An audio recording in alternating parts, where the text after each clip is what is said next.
Nu sunt. Nu pot?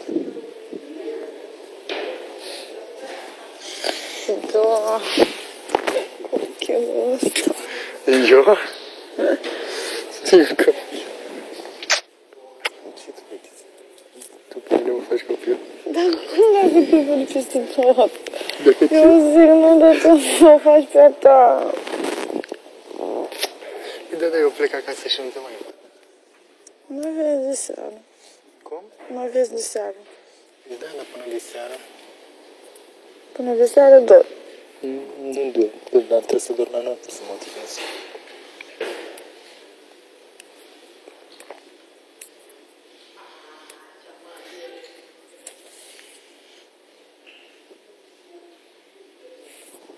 Zi-mi dacă nu poți să respiri. Dacă te sufoc, să-mi spui. Spui că o să iau. Numai acum ai început să bei? Da. Abia. Nu te nimic până de seară. Ei, nu? Ia să vezi. Doar dacă colegii mea. Doar dacă ce? Colegii mea pe jos. Da. Păi ce fac dacă golesc pe jos? Băi, nu golesc. Să beau. Mereu de seară pe mine. Alex pe care am bătat apa. Și tot încolo poate golița.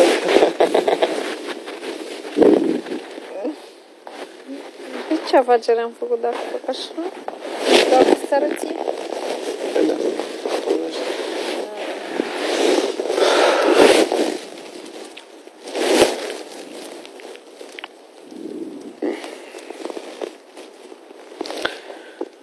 Mamă, și îmi place la tăierea porcului. Păi ce? Nu îmi place. Păi îl aduce direct pe ea. Nu, mă aduce de tăiat. Da, da. Cu capul tăiat. Așa, asta tot. Da, că-l tranșează aici. Nu, că nu. Nu, că îmi place, dar nu.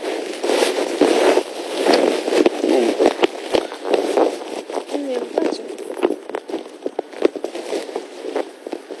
Eu n-am ouă. Adică și când tăiam porc, tăia la prietenul sora mea și ei se ocupau de ei, nu mă băgam. Nu-mi place. Adică îmi place carne de porc, mănânc, ciorică de alea. Multă mizerie.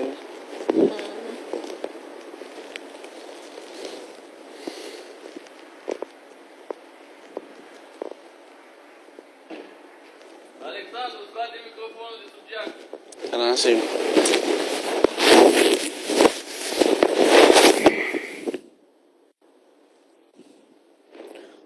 Mă dor urechile. Da, curent.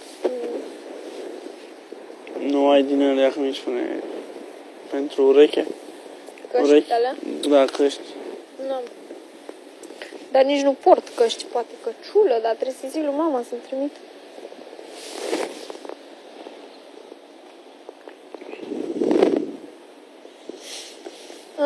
Hai să mergem să-ți cumperi. Să mergem să-mi cumpăr? Hai.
Vreau și eu.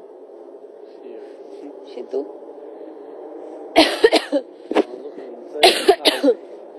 Să te duci în țările calde?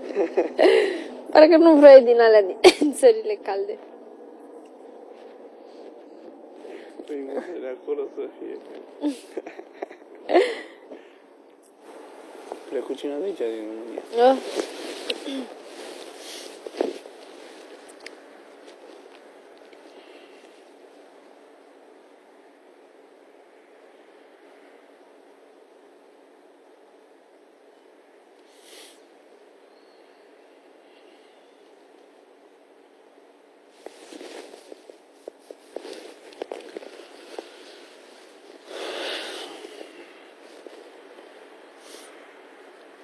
Dacă aș prinde un loc prin afara țării, nu știu, într-o țară frumoasă, sau prinde un loc fain de muncă, nu m-aș mai întoarce.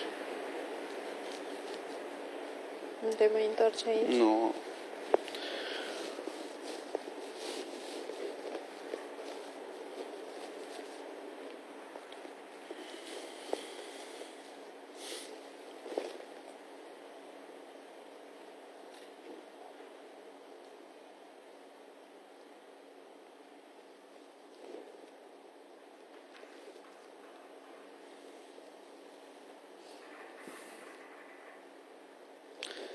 Eu zic așa la păi,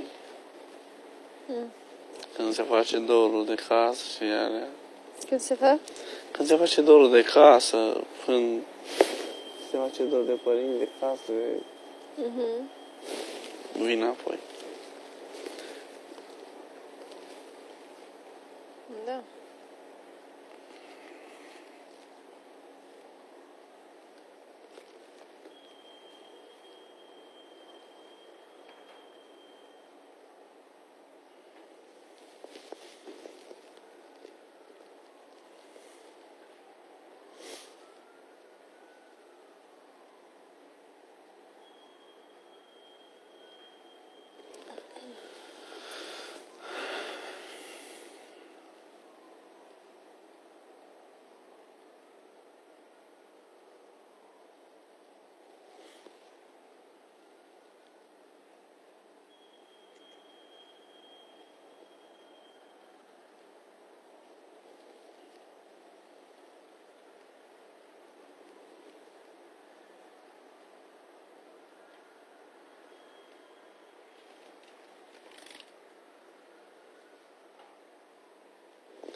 S-a supărat că spune așa el pe mine și nu...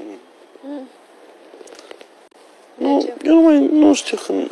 A zis mă, dar mi-a minunat că eu aștept fetele mele că să nu fie... Adică cum... Genul ăsta spunea că au zis că... E nehotărâtă sau nu știu cum și așa.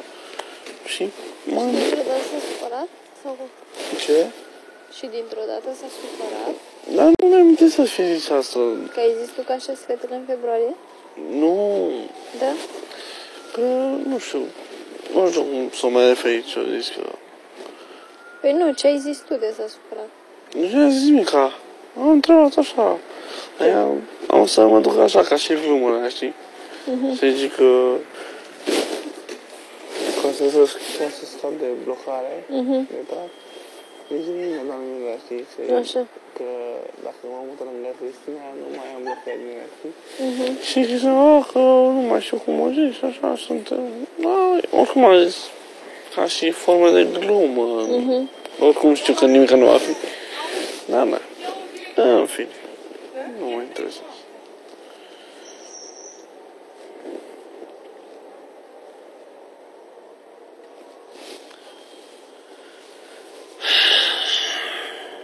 Și de asta ești tu supărat? Nu, Nu.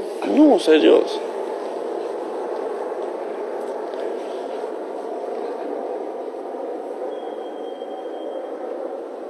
Aș fi copil dacă aș fi supărat pe asta.